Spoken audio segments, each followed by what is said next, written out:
Assalamualaikum warahmatullahi wabarakatuh.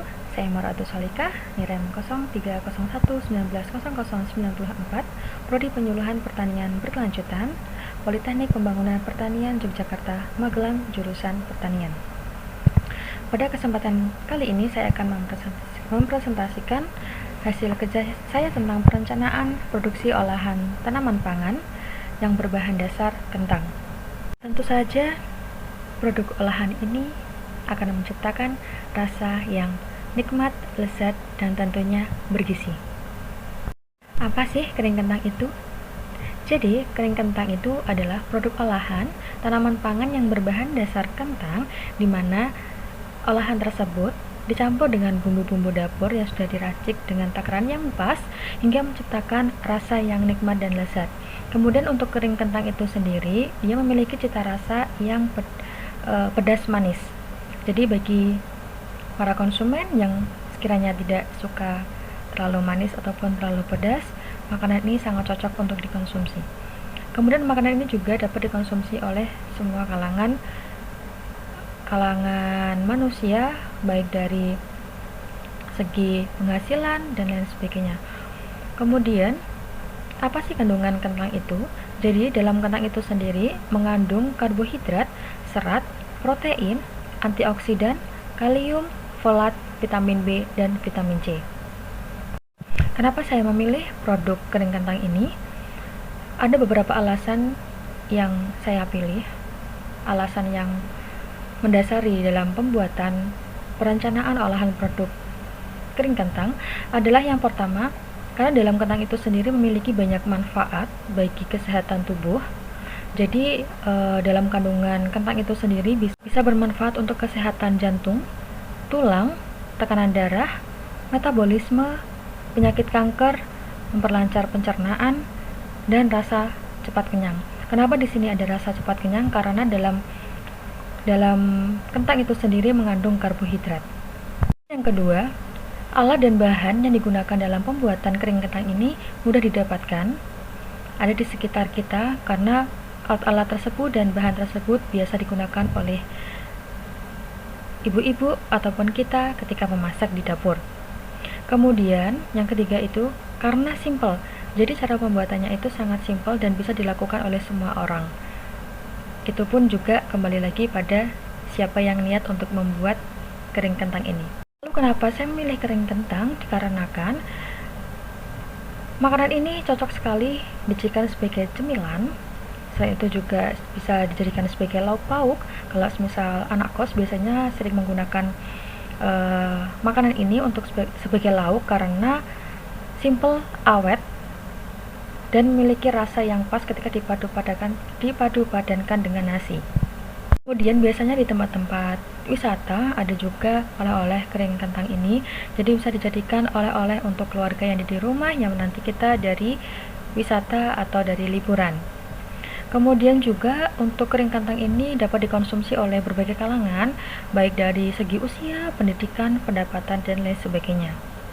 Lalu untuk membuat kering kentang ini tentunya kita memerlukan alat dan bahan yang harus disiapkan. Lalu apa saja sih alat dan bahan tersebut?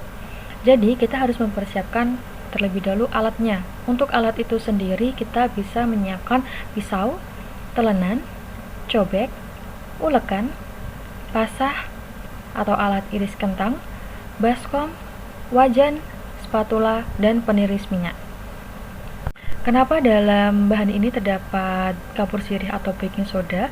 Hal ini digunakan untuk mengurangi getah-getah yang ada dalam kentang. Karena getah itu apabila dimasak tanpa ada perendaman dengan baking soda akan mempengaruhi cita rasa dari kentang itu sendiri ketika sudah diolah. Nah, itu tadi kita sudah mengetahui alat dan bahan yang kita perlukan. Kemudian kita harus mengetahui alur proses pembuatannya.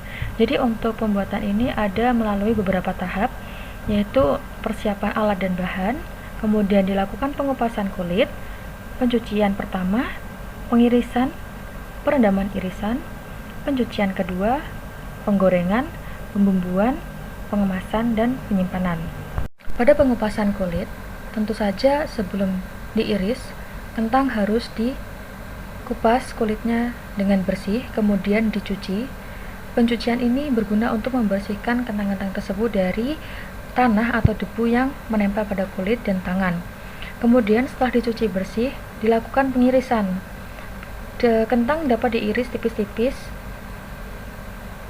berbentuk lingkaran ataupun korek api sesuai selera, namun pada kali ini saya membuatnya dalam bentuk lingkaran atau oval mengikuti bentuk kentang.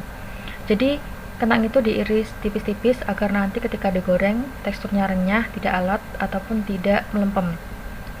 Kemudian setelah dilakukan pengirisan, tentu saja kita melakukan perendaman. Perendaman ini seperti yang saya katakan tadi dilakukan untuk menghilangkan getah-getah yang terkandung dalam kentang itu sendiri. Perendaman cukup dilakukan sekitar 5 menit, sekitar 3 sampai 5 menit. Kemudian setelah direndam kita lakukan pencucian ulang. Pencucian ini untuk menghilangkan bekas-bekas baking soda yang menempel pada air rendaman di kentang itu sendiri. Kemudian setelah dilakukan pencucian, ditiriskan dari air-airnya supaya nanti ketika digoreng tidak menimbulkan percikan-percikan minyak. Nah, jadi setelah dicuci kemudian dilakukan penggorengan. Penggorengan ditandai dengan warna golden brown. Yang penting tidak gosong, karena kalau misal gosong itu akan menimbulkan cita rasa yang pahit dan warna yang tidak estetik. Jadi nanti warnanya akan menjadi lebih gelap. Ketika dibumbuin pun juga warnanya akan menjadi gelap. Setelah semua kentang digoreng, kemudian ditiriskan dari minyak-minyak. Setelah itu kita membuat bumbu. Jadi semua bumbu itu dihaluskan, kemudian ditumis sampai matang dan dicampurkan dan dimasukkan dedaunan, terus lengkuas, penyedap rasa, cuka, dan lain sebagainya. Setelah bumbu masak matang, kemudian dimasukkan juga gula pasirnya.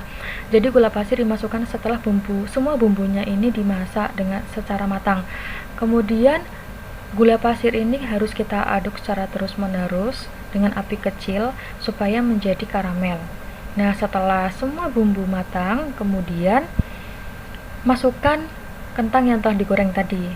Jadi kentang itu dimasukkan ke dalam bumbu-bumbu itu secara merata, kita aduk secara merata agar semua bumbunya itu tercampur pada kentang secara merata juga. Agar ketika kita makan, rasa pedas dan manisnya itu mencampur secara merata, tidak sebagian manis, tidak sebagian hambar atau rasa kentang, seperti itu.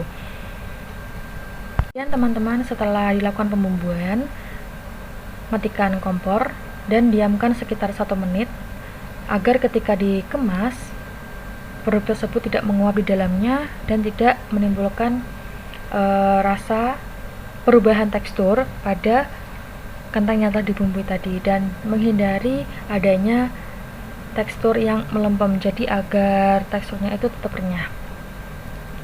Dalam proses pengemasan pun juga harus menggunakan sarung tangan plastik, kalau tidak menggunakan sendok atau capit yang bisa menjaga kehigienisan kentang yang telah digoreng tadi, yaitu kering kentang, agar ketika dikonsumsi tidak ada bakteri-bakteri yang ikut andil dalam pengemasan, seperti itu. Kemudian untuk jenis kemasan yang saya pilih di sini adalah kemasan standing pots aluminium foil sesuai dengan anjuran GMP, yaitu Good Manufacturing Practice. Dan dalam kemasan ini diberi label, di mana label tersebut berguna untuk menarik perhatian konsumen dan juga memberikan informasi terkait produk tersebut. Untuk kelebihan dan kekurangan dari produk kemasan kita sendiri adalah, yang kelebihannya itu dia kedap udara, kemudian kemasannya memiliki daya tarik, kemudian pelindungannya juga ada terhadap kualitas produk, kemudian terdapat beberapa jenis ukuran dan juga warna, terdapat penutup yang bisa dibuka tutup secara rapat, kemudian juga lebih tampak eksklusif atau mahal. Sedangkan untuk kekurangannya sendiri adalah dia itu tidak tahan terhadap asam dan basa, kemudian harus dikombinasikan dengan bahan lain ketika digunakan, dan juga harganya lebih mahal. Nah, mungkin itu saja yang dapat saya sampaikan, kurang lebihnya saya mohon maaf. Wassalamualaikum warahmatullahi wabarakatuh.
Nah, mungkin itu saja yang dapat saya sampaikan. Kurang lebihnya saya mohon maaf.